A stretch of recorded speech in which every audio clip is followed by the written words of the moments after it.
कल्पना कीजिए एक विद्वान की जिसने 10 लाख हदीसें कंठस्थ कर लीं, अपने ज्ञान से लोगों को चकित कर दिया, लेकिन उससे ईर्ष्या भी की गई। उनके शब्दों को शासकों के लिए खतरनाक माना गया। खलीफा के आदेश पर उन्हें वर्षों तक जंजीरों में बांधा गया और कोड़े मारे गए, लेकिन वो कभी पीछे नहीं हटे। उन्होंने अत्याचारियों के सामने चुप्पी नहीं साधी और लोगों के विश्वास के लिए खुद को बलिदान कर दिया। वो अल्लाह के दोस्त थे जो हर रोज 300 रकात नमाज पढ़ते थे।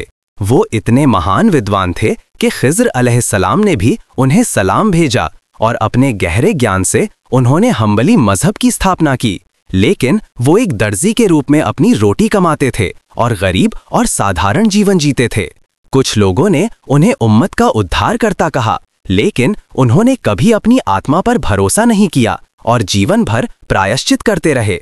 वो बुखारी, अबू मुस्लिम, अबू दाऊद और तिर्मिज़ी जैसे प्रसिद्ध हदीस विद्वानों के महान शिक्षक थे। अब आप उनका संघर्ष और आस्था से भरा जीवन देखेंगे। हमारे चैनल को सब्सक्राइब करना और नोटिफिकेशंस ऑन करना ना भूलें। आप वीडियो को लाइक और कमेंट करके हमारा समर्थन कर सकते हैं। अगर आप तैयार हैं तो आइए शुरू करते हैं। इमाम अहमद बिन हम्बल अहले सुन्नत के 4 महान मजहबों में से एक हम्बली मजहब के संस्थापक हैं। उन्होंने कुरान और हदीस के प्रकाश में मुसलमानों को एक मजबूत और स्पष्ट रास्ता दिखाया। 4 महान मजहब इमामों में से एक अहमद बिन हम्बल इस्माइल अलैहिस्सलाम के वंशज थे। अहमद बिन हम्बल का जन्म 780 ईस्वी में बगदाद में हुआ था। महज 15 साल की उम्र में उन्होंने कुरान कंठस्थ कर लिया। बाद में उन्होंने अबू यूसुफ से अरबी और फ़िक़्ह, इस्लामी न्यायशास्त्र की शिक्षा ली। उन्होंने हदीस सीखने को अपने जीवन का केंद्र बनाया और अपने ज्ञान को गहरा करने के लिए बगदाद में कई शिक्षकों से अध्ययन किया। उनके सबसे महत्वपूर्ण शिक्षकों में इमाम शाफ़ई थे। 19 साल की उम्र में अहमद बिन हम्बल ने अपने हदीस के अध्ययन को जारी रखने के लिए पहले कूफा और फिर बसरा की यात्रा की। बसरा की अपनी एक यात्रा से लौटते समय उन्हें जानने वाले एक व्यक्ति ने उनकी पीठ पर कई किताबें और नोट्स लिए हुए देखा और आश्चर्यचकित हुआ। उस व्यक्ति ने कहा, तुम कूफा जाते हो, फिर बसरा, तुम कब तक ये करते रहोगे? अहमद बिन हम्बल उनकी बातों पर मुस्कुराए और जवाब दिया, दवात और कलम के साथ कब्र तक। ये जवाब सुनकर वो व्यक्ति चकित रह गया और अहमद बिन हम्बल को विस्मय से देखता रहा जब वो चले गए। बाद में ज्ञान के प्रति अपने प्रेम और काबा को देखने की इच्छा के साथ उन्होंने 5 बार हज किया, 2 बार गर्म रेत पर चलकर और 3 बार ऊंट की सवारी करके। काबा की अपनी पहली यात्रा पर उन्होंने मस्जिद अल हरम में कई छात्रों से घिरे एक व्यक्ति को देखा। जब उन्हें पता चला कि वो इमाम शाफ़ई हैं तो वो उत्साहित हो गए और सोचने लगे कि वो उनसे क्या सीख सकते हैं। चूंकि इमाम शाफ़ई हमेशा भीड़ से घिरे रहते थे, अहमद ने उनके अकेले होने का धैर्यपूर्वक इंतजार किया, फिर जल्दी से अपने सवाल पूछने के लिए उनके पास पहुंचे। इमाम शाफ़ई कम उम्र में ज्ञान के लिए उनकी उत्सुकता देखकर प्रसन्न हुए और उन्हें छात्र के रूप में स्वीकार किया। उन्हें लंबे समय तक पढ़ाया।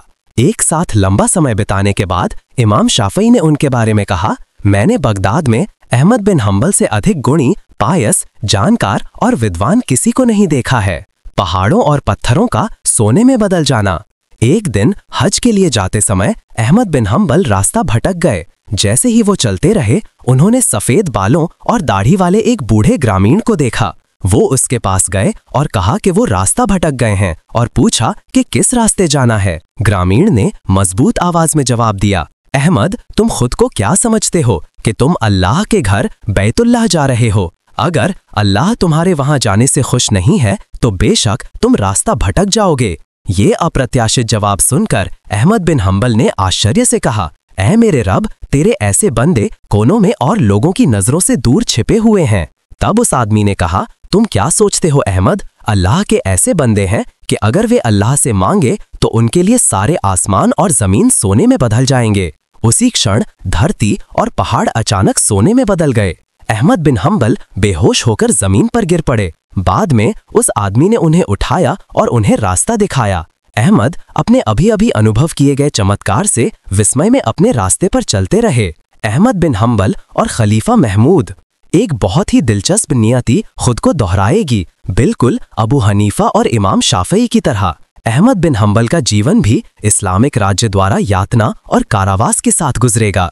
इन पुरुषों को उनके समय में समझा नहीं गया था। वो अपनी उम्र से बहुत आगे थे और केवल बाद में आने वाले लोग ही उन्हें सही मायने में समझेंगे। ये कठिनाइयां और कठोर जीवन उन्हें न केवल ज्ञान में बल्कि आध्यात्मिक पद में भी ऊपर ले जाएंगे। खलीफा महमूद के शासनकाल के अंत की ओर मुअतज़िला मजहब का प्रभाव मजबूत होता गया।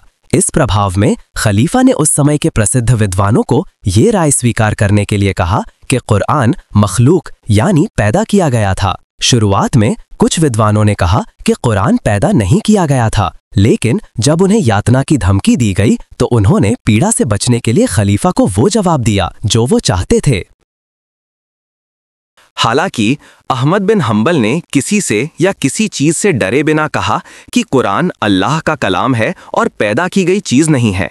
इसके लिए खलीफा ने अहमद बिन हंबल को अन्य विद्वानों के साथ जिन्होंने उनका विरोध किया जेल में डाल दिया। उनके करीबियों ने उन्हें सलाह दी कि वे खलीफा से सहमत होने का नाटक करें, सिर्फ उत्पीड़न से आज़ाद होने के लिए। लेकिन अहमद बिन हंबल ने मना कर दिया, ये कहते हुए कि यह एक इस्लामिक विद्वान के रूप में उन्हें शोभा नहीं देता और वे उन लोगों से नाराज थे जिन्होंने उन्हें ये सलाह दी थी। बगदाद के गवर्नर ने अहमद बिन हंबल और मोहम्मद बिन नूह को जंजीरों में बांधा और उन्हें खलीफा मामुन से मिलने ले जाने के लिए निकल पड़े। लेकिन जब वे रक्का पहुंचे तो एक सैनिक एक काले घोड़े पर तेजी से सवार होकर एक पहाड़ी के पीछे से आया और ये खबर लाया कि खलीफा की मृत्यु हो गई है। सैनिक दुख से भर गए, लेकिन अहमद बिन हंबल ने अपना शांत और अटल रुख नहीं बदला। वहां कुछ देर इंतजार करने के बाद वे बगदाद लौट आए, लेकिन मोहम्मद बिन नूह जो उनसे छोटे थे कठिनाई सहन नहीं कर सके और रास्ते में ही मर गए। अहमद बिन हंबल को वापस बगदाद लाया गया और जेल में डाल दिया गया। नए खलीफा मुतासिम ने अपने भाई की नीति का पालन करने पर जोर दिया और अहमद बिन हंबल को जेल में रखा। जब अहमद बिन हंबल को पहली बार जेल लाया गया तो अबू अल हैथम और जो अन्य लोग पहले से ही वहां थे उन्हें पहचान नहीं पाए कि वे कौन थे। जेल में अहमद बिन हंबल बहुत कम बोलते थे। उन्होंने बस कुछ ही निवाले खाए, लगातार नमाज पढ़ी और कैदियों को सलाह दी। कैदी उनके शब्दों से बहुत प्रभावित हुए और सोचने लगे कि वह एक महान विद्वान हैं। अबू अल हैथम कई बार उनके पास गए और पूछा, ए इमाम, तुम्हारे यहाँ होने का क्या कारण है? क्या तुमने चोरी की? क्या तुमने किसी को मार डाला? या क्या तुमने लालची व्यापारियों की तरह खराब सामान बेचा? लेकिन उन्हें कोई जवाब नहीं मिला। जब अहमद बिन हंबल ने अभी भी जवाब नहीं दिया तो अबू अल हैथम ने आखिरकार अपना धैर्य खो दिया और चिल्लाया, फिर तुम यहाँ क्यों हो? फिर भी कोई जवाब नहीं मिला। मिनट बीत गए और फिर इमाम हंबल थोड़ा सा अबू अल हैथम की ओर मुड़े और कहा, मैं कुरान पढ़ता हूँ जैसे अल्लाह के हर बंदे को पढ़ना चाहिए। अबू अल हैथम नहीं समझे और फिर पूछा, वे तुम्हें सिर्फ कुरान पढ़ने के लिए जेल में क्यों डालेंगे? अहमद बिन हंबल उनकी ओर फिर मुड़े और कहा, कभी कभी मन समझता है कि ज़बान क्या पढ़ती है, लेकिन दिल को शांति नहीं मिलती। वे कुरान अल्लाह के कलाम के साथ ऐसा व्यवहार करते हैं जैसे वह सिर्फ एक रचना हो। फिर एक चोर की तरह वे इसकी पवित्रता को चुराने की कोशिश करते हैं। एक हत्यारे की तरह वे इसकी सच्चाई को नष्ट करने की कोशिश करते हैं और अंत में एक लालची व्यापारी की तरह वे अपने दोषपूर्ण विचार को मुसलमानों को बेचने की कोशिश करते हैं। अबू अल हैथम ने इमाम को सदमे में देखा। इस जवाब के बाद कुछ भी समझने में असमर्थ अहमद बिन हंबल ने आह भरी और धीरे से कहा, जैसे कि उन्हें उम्मीद हो कि वह किसी दिन समझ जाएंगे। जब ऐसा पाठक शासक के पक्ष में प्रभाव प्राप्त करता है और फितने का बाजार लगाता है तो वह किसी को भी जो उसके दोषपूर्ण विचार को नहीं खरीदता जेल में फेंक देता है। तभी जेल के दरवाजे खुले। कुछ गार्ड उन्हें लेने आए। वे अंदर आए और उनके हाथ पैर में जंजीरें डाल दीं। इमाम हंबल ने अन्य कैदियों को अलविदा कहा और फिर अबू अल हैथम की बारी थी। उस पल में अबू अल हैथम के अंदर कुछ टूट गया और उन्होंने खुद को अहमद बिन हंबल के सामने फेंक दिया। ए इमाम, मैं एक जिद्दी चोर हूँ। मुझे कई बार पकड़ा गया और 18,000 बार कोड़े मारे गए, लेकिन मैंने चोरी नहीं छोड़ी। और आप, ए अहमद बिन हंबल, आप इस शहर के इमाम हैं। अगर आप सच्चाई जानते हैं तो उससे कभी मत मुड़ना। मैं शैतान के रास्ते पर सब्र किया तो आप अल्लाह के रास्ते पर सब्र करना। इमाम हंबल ने अबू अल हैथम को ध्यान से सुना, लेकिन इससे पहले कि वह जवाब दे पाते गार्ड उन्हें दूर ले गए। वर्षों बाद अहमद बिन हंबल ने अबू अल हैथम के बारे में कहा, अल्लाह अबू अल हैथम पर रहम करे और उन्हें माफ करे। उनके शब्दों और सलाह ने मुझे यातना के दौरान खड़े रहने में मदद की। इमाम हंबल के खिलाफ खलीफा की यातनाएं। अहमद बिन हंबल को 1 साल तक जेल में रखने के बाद खलीफा उन्हें अपने दरबार में लाया और मुख्य न्यायाधीश और अन्य विद्वानों को, जो उनका आज्ञा पालन करते थे, इमाम हंबल को समझाने की कोशिश करने का आदेश दिया। लेकिन अहमद बिन हंबल ने अपने गहरे ज्ञान और तेज दिमाग से उन्होंने जो कुछ भी कहा उसे खंडित कर दिया और आयतों और हदीस के अलावा कोई सबूत स्वीकार नहीं किया। जब खलीफा को एहसास हुआ कि वो अपना मन नहीं बदलेंगे, तो उसने अहमद बिन हंबल को यातना देने का आदेश दिया। कोड़े की भारी मार के तहत कराहने के बावजूद इमाम हंबल ने अपना रोजा भी नहीं तोड़ा। खलीफा ने उनसे कहा कि अगर वह ये कह दे कि कुरान पैदा किया गया था तो उन्हें आज़ाद कर दिया जाएगा। इमाम हंबल ने इस पेशकश का जवाब भी नहीं दिया और बस शहादा का पाठ किया। जब खलीफा ने देखा कि यातना का कोई असर नहीं हो रहा है, तो उसने उन्हें रिहा करने पर विचार किया। लेकिन मुख्य न्यायाधीश ने खलीफा को समझाया, ये कहते हुए कि चूंकि उन्होंने कुरान को पैदा किया हुआ स्वीकार नहीं किया, इसलिए अहमद बिन हंबल ने धर्म छोड़ दिया था और उन्हें रिहा नहीं किया जाना चाहिए। तब खलीफा ने अपने जल्लादों को चिलचिलाती धूप में उन्हें और अधिक कोड़े मारने का आदेश दिया और वह खुद यातना देखने आया। नए खलीफा के खिलाफ इमाम हंबल। 2 साल और 4 महीने के इस कारावास और यातना के बाद अहमद बिन हंबल आखिरकार रिहा कर दिया गया।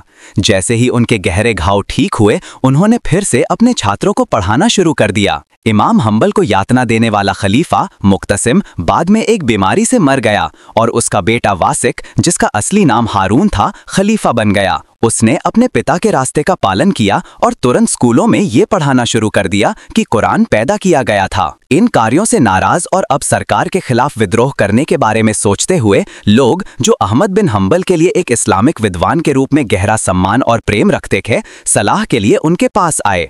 अहमद बिन हंबल ने उनसे कहा कि विद्रोह करना सही बात नहीं है और अभी के लिए धैर्य रखना बेहतर है। इसके बावजूद उन्हें लोगों से मिलने और खलीफा के समान स्थान पर रहने से मना कर दिया गया। वास्तव में खलीफा की मृत्यु तक उन्हें 5 साल के लिए घर में नजरबंद रखा गया। वह जुमे की नमाज के लिए भी नहीं जा सकते थे। अपने पिता की तरह खलीफा वासिक भी बीमार हो गया। उसे तेज बुखार और एक बीमारी हुई जिससे उसे लगातार प्यास लगती थी। डॉक्टरों ने उसे ओवन के पास बैठने को कहा। कुछ समय बाद खलीफा तेज बुखार से मर गया और नया खलीफा मुतवक्किल बन गया। मुतवक्किल के शासनकाल के दौरान कुरान के पैदा होने का मुद्दा अन्य विद्वानों के संघर्ष के कारण भी समाप्त हो गया। इसके बावजूद एक गुमनाम रिपोर्ट के कारण अहमद बिन हंबल के घर की सैनिकों द्वारा तलाशी ली गई और उनसे पूछताछ की गई। कुछ समय बाद ये स्पष्ट हो गया कि रिपोर्ट झूठी थी। खलीफा गलती सुधारने की इच्छा रखते हुए उनका दिल जीतने के लिए उन्हें उपहार भेजे, लेकिन इमाम हंबल ने उन्हें अस्वीकार कर दिया, ये सोचते हुए कि उपहारों में अवैध धन शामिल हो सकता है। उनके दोस्तों ने ये डरते हुए कि उपहारों को अस्वीकार करने से और नुकसान हो सकता है, उन्हें स्वीकार करने के लिए मनाने की कोशिश की। अहमद बिन हंबल ने हदीस के प्रकाश में जो कहा गया था उसकी समीक्षा की और उपहारों को स्वीकार करने और उन सभी को जरूरतमंदों को देने का फैसला किया। भले ही इमाम हंबल ने कहा कि उन्हें और कुछ नहीं चाहिए, खलीफा ने उनके परिवार को वेतन देना चाहा। अहमद बिन हंबल ने खुद वेतन अस्वीकार कर दिया, लेकिन उनके बेटों ने इसे स्वीकार कर लिया। वो उनसे नाराज थे और उनके पैसे से आया एक भी निवाला भोजन का नहीं खाया, ये डरते हुए कि इसमें कुछ अवैध शामिल हो सकता है।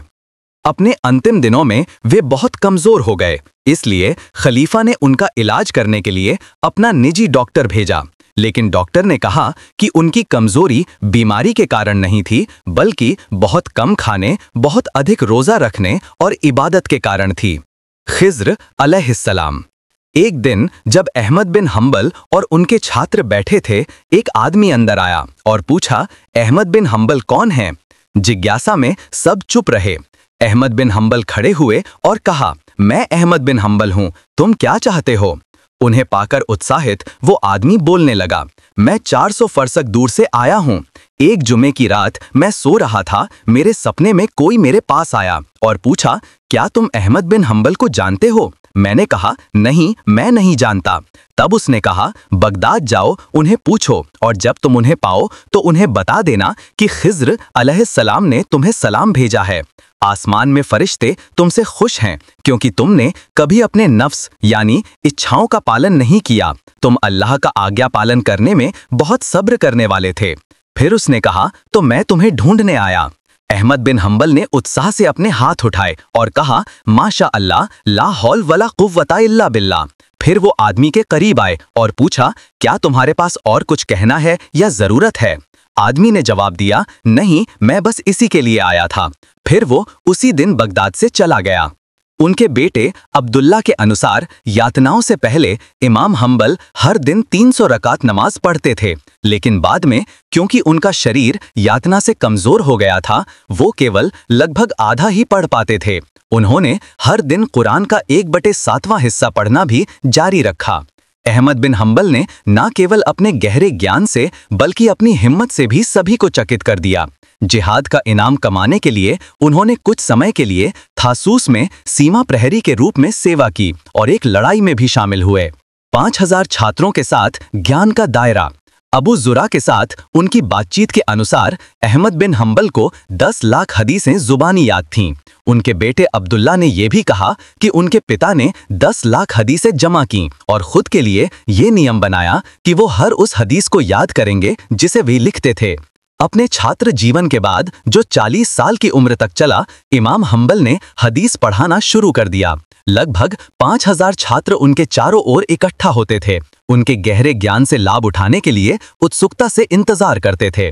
भले ही इमाम हंबल की याददाश्त बहुत मजबूत थी, हदीस के प्रति सम्मान के कारण वो पढ़ाते समय भी अपने नोट्स की जांच करते थे।